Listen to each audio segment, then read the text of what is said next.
Abbaan luba Prosper Gammachis Dasita obbo Dasita Buba haasaa isaanii inni luba maal ture? Waaqayyo ni amaan dhumanidha. Dubartii yookaan galan jafatu. Ameen. Ameen. Sabi Waaqayyo keessa batee akka Waaqayyo kadhannaa Waaqayyo guutuudhaan waan barbaachuu deeggaraa nama keessa bakka Waaqayyo isaan eebbisu. Ameen. Waaqayyo gaggabuu eebbisu. Waaqayyo gaggabuu jaartuu eebbisu. Waaqayyo waldaa eebbisu. Ameen. Waaqayyo kan kote beeraa kan waldaa ayyaana isaanii Ameen. Waaqayyo waldaa isaanii jaallatudha. Waaqayyo waldaa isaanii jibudha. Ameen. Waaqayyo waldaa Ameen. Sumaru dhaloota haadha biyya Waaqayyo Waaqayyo Ameen. Ameen. Waaqayyo si haa eebbisu. Aadde Ubayyoo Galalchaa haati warraa obbo Dasita Buba sirna awwaalcha obbo Dasita Buba irratti haasaa maal taasisan? Dastaan goota hidhamee itti garafamee miilli isaa luqqa'eeyyuu Dastaan goota. Wangeelaaf goota Dastaan. Nanni isaa jireenyi isaa wangeela. Dudduubatti hin deebi'u. Waan jedhe sana hamma raawwatutti waa'ee wangeelaatiif hin ciisu. Waaqayyoon nan galateeffadha.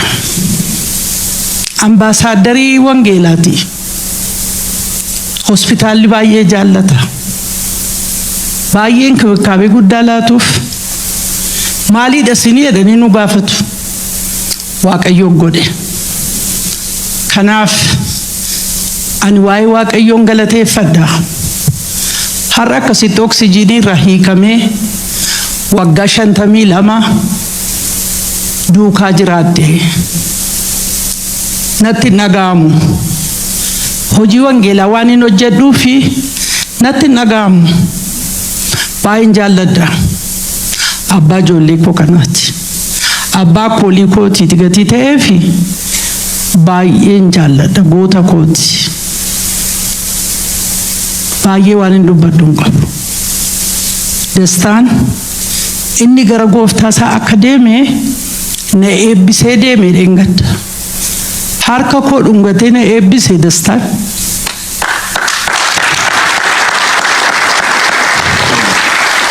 Waan sitti balleesse yoo jiraate immoo dhiifama naa godhi jedhe. Natti hin balleessine na guddise malee. Sargii keenya booda akka inni na guddise yoon isinitti hime nyaatatu dhiyaate. Keessummoota keessi Yohaannis fa'aa nama baay'ee dhufee nyaati qophaa'ee ani misirroodha reefu mana tamaariitii dhufee astaraadarii akkuma isaan jedhanii iddoo gaarii tokkotti hin guddadhe achitti bareera. Garuu jecha mana tamaariin fudhadhee dhaqee nyaata kana namoonni nyaataa jiru nama guguddaadha. Maaloo nyaaddaa hic maaloo nyaaddaan jedhe. Waan dubbannu yaannee dubbachuu hin yaanne yeroo san. Erga namoonni sokkanii booda kottu naan jedhe na rifaasise. Hic jechuun hin nyaatinaa jechuudha.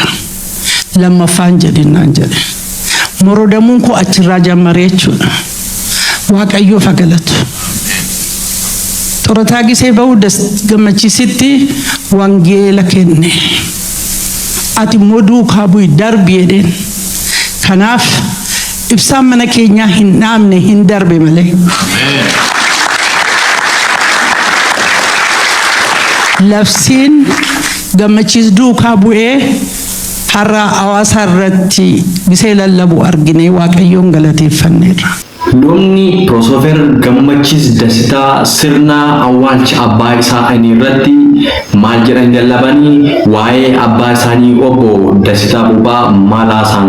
Fiigicha koo raawwadheera, ሩጫዬን ጨርሻለሁ። ዛሬ የማያልቅ ሩጫ የለም የሚል ነው በመንፈሴ ውስጥ ሲመላለስ የነበረው። ስለ አባቴ ሳስብ አባቴ ቢቀጥል ደስ ይለኛል፣ አልጠግበውም። በየዓመቱ ወደዚህ ስንመጣ እኔም ናሱም ልጆቻችንም ሁል ጊዜ እግዚአብሔር ሆይ እቺን ሰመር ጨምርልን እንላለን። ይጨምርልናል። እንደገና በሚቀጥለው ዓመት እቺን ሰመር በቃ እኔ ሁል ጊዜ አንዳንድ ጊዜማ ተደብቄ ምለምነው እቺን ሰመር ከጨመርክልኝ እኔ ሌላ አልጠይቅህም እለዋለሁ። እንደገና ይጨምርልኛል። አሁን ደግሞ በዚህ ዓመት ስጸልየው እቺን ክሪስማስ ብቻ ጨምርልኝ እለዋለሁ። እና ላስት ይር ክሪስማስ ጠይቄው ነበረ። ጌታ ሆይ የላስት ይሩን አይደለም የዘንድሮን ነው አልኩት።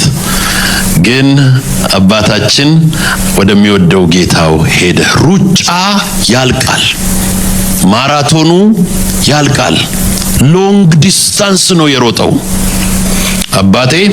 he ran a marathon, a long distance, almost ከ60 ዓመት በላይ ወንጌል እያገለገለ ሮጠ። so it's a long distance run. ነገር ግን የማያልቅ ሩጫ የለም። ሩጫ በሙሉ ታላላቅ ሯጮች በሙሉ ሩጫቸውን ይጨርሳሉ፣ በዓለም ላይ ባንዲራቸውን ይይዛሉ።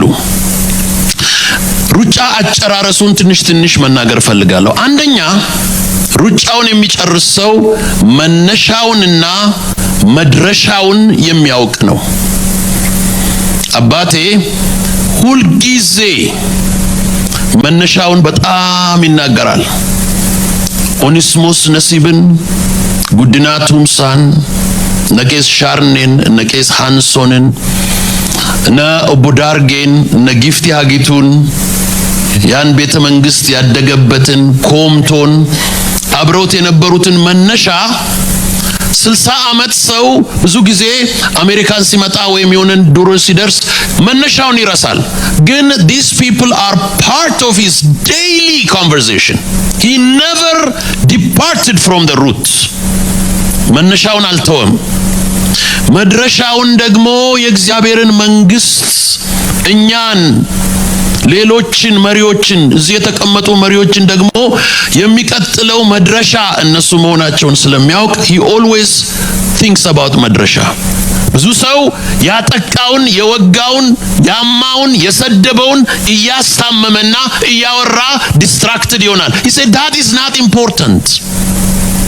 important is passing, ማለፍና ጌታን መከተል ነው። that is more important. ረጅም ሩጫ ለመሮጥ የጸሎት ሰው፣ የሎጂክ ሰው፣ የእምነት ሰው፣ የሆሊ ስፒሪት ሰው በጣም የሚገርመኝ ኖ ስትሬስ ሩጫን ለመጨረስ ሁልጊዜ አይናችንን በመጨረሻው ግብ ላይ ማተኮር፣ እዛ ላይ መትከል። ነጋ ኢስን ጋፈቹ እንደገኔ አከም ጅርቱ ፈያ ኬሰኒ ኢስኒ ጀቻ አኩማ ሲን ቤክተን ቻናሊ ኪየኩን ሃራ ከቴ ኒቤክ ነሞኒ ወንቶት ሃለ የሮ ወጂ ወልቀባደኒ ፊ ሴና ወናው በርሲሰን ሴና ነማ በሸነንሲሰን ኢራ በረቹ ኢትቦዋሩ ነሞኒ በርባደን ቻናሊ ኪየከና ሰብስክራይብ ጎቹ ላይክ ጎቹ አከ እንደገኔ ኤርጋጎት ገለቶማ ቱርቲ ጋሪ ኢስኒ አቶ